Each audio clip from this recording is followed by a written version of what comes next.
Dating tinatawag na Future of Philippine Basketball, may scholarship sa UCLA, at 2 beses pang World Dunk Champion.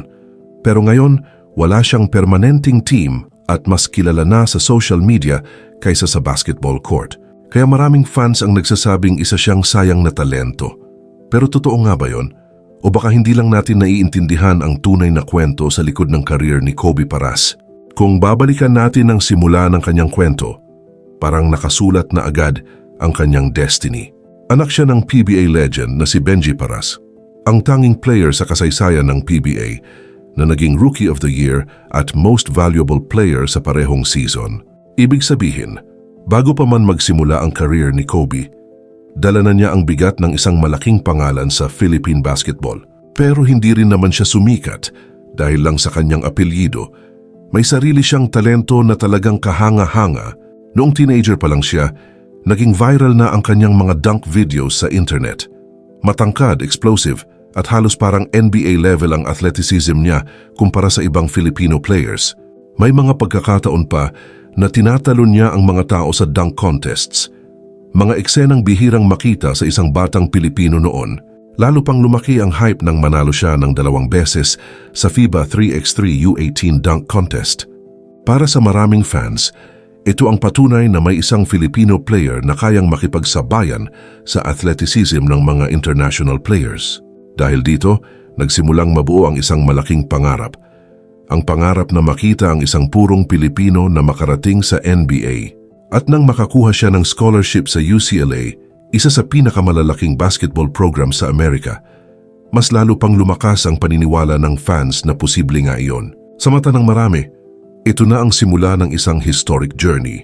Pero minsan sa sports, hindi sapat ang talento at hype. Hindi siya nakapaglaro sa UCLA dahil sa academic eligibility issues. Isang malaking oportunidad ang nawala bago pa man ito magsimula. Pero bago po ang lahat, baka pwedeng palike muna ang video na ito. Isang simpleng click lang, pero malaking tulong yan sa aming mga content creators para makagawa pa ng mga kwentong gaya nito. Maraming salamat po. Lumipat siya ng school para ipagpatuloy ang kanyang college basketball journey, pero doon naman siya nahirapan makakuha ng playing time. Sa ilang laro, halos ilang minuto lang siya nakakapaglaro. Sa mundo ng American college basketball, napakahalaga ng exposure. Kung hindi ka makakapaglaro ng matagal sa court, mahirap mapansin ng scouts at mahirap ipakita ang tunay mong potensyal. Kalaunan ay nagdesisyon siyang umuwi sa Pilipinas. Noong bumalik siya para maglaro sa UP Fighting Maroons sa UAAP, maraming fans ang natuwa. Para sa iba, parang bagong simula iyon para sa kanya. Sa ilang laro, nakita pa rin ang potensyal niya. May mga explosive dunks at scoring runs na nagpapaalala kung bakit siya naging hype prospect noong kabataan niya. Pero kahit sa UAAP, may isang problema na patuloy na bumabalik sa kanyang career. Ang inconsistency. May mga laro na napakaganda ng performance niya. Pero may mga pagkakataon din na parang hindi siya gaanong ramdam sa court. Matapos ang kanyang college stint, nagkaroon siya ng pagkakataong maglaro sa Japan B-League. Para sa maraming Filipino players, malaking achievement na ang makapaglaro sa isang international professional league. Sa simula, maraming fans ang umaasa na dito na tuluyang magbubukas ang kanyang professional career. Pero hindi rin naging simple ang kanyang karanasan sa Japan. May mga games na maganda ang kanyang performance, pero may mga pagkakataon din na limitado ang kanyang role sa team. Pagdating ng 2023, natapos ang kanyang stint sa Japan at mula noon, napansin ng mga fans na parang nagbago ang direksyon ng kanyang buhay. Mas madalas na siyang makita sa social media kaysa sa basketball court.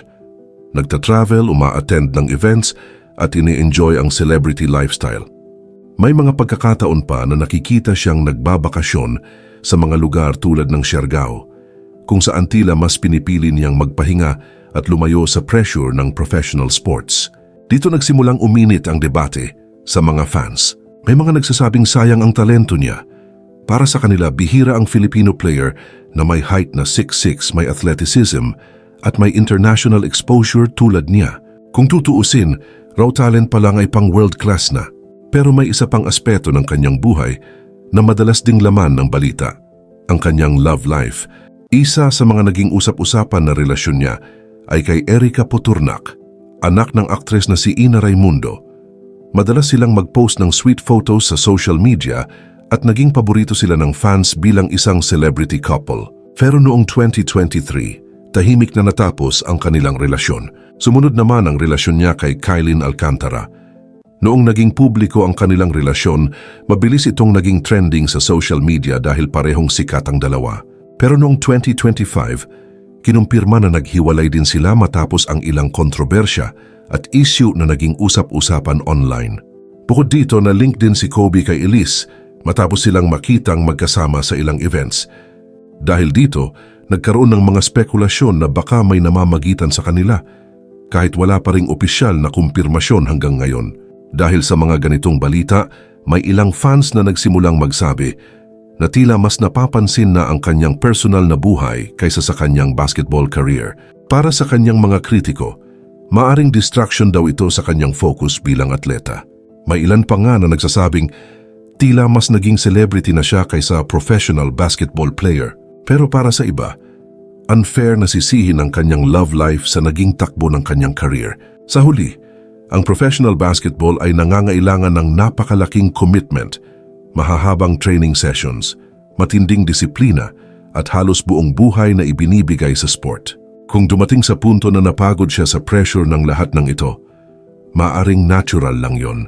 At marahil iyon din ang dahilan kung bakit pinili muna niyang magpahinga at i-enjoy ang ibang aspeto ng kanyang buhay. Kaya ngayon, isang tanong ang patuloy na umiikot sa isip ng maraming fans. May chance pa ba siyang bumalik sa basketball? Sa sports history, maraming atleta ang nagkaroon ng comeback story. Mga players na tila nawawala na sa eksena pero biglang bumabalik at pinapatunayan na hindi pa tapos ang kanilang kwento. Posible pa rin yon para kay Kobe Paras. Dahil kung may isang bagay na hindi mawawala sa kanya, iyon ay ang natural athletic ability na minsang nagpahanga sa buong basketball world. Kung gugustuhin niyang bumalik at mag-training ulit ng seryoso, hindi imposible na makita pa rin siya sa isang professional league, maaring sa PBA o sa ibang liga sa Asia.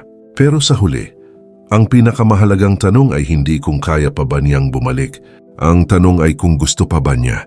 Dahil sa dulo ng lahat, ang tunay na sukatan ng tagumpay ay hindi laging nakabase sa expectations ng ibang tao. Kung ang sukatan ay makarating sa NBA, oo, hindi niya iyon naabot. Kung ang sukatan ay maging superstar sa professional leagues, maaring hindi rin. Pero kung ang sukatan ay mabuhay sa sariling terms at piliin ang landas na nagbibigay sa kanya ng kapayapaan ng isip, maaaring sa sarili niyang paraan, matagumpay pa rin ang kanyang kwento. At hanggang ngayon, isang tanong pa rin ang nananatili. Kung isang araw ay magdesisyon siyang bumalik sa court at seryosohin muli ang basketball, magiging comeback story ba ito ng isang dating prodigy? O tuluyan na bang mananatiling isa sa pinakamalaking what-if stories sa kasaysayan ng Philippine basketball ang career ni Kobe Paras?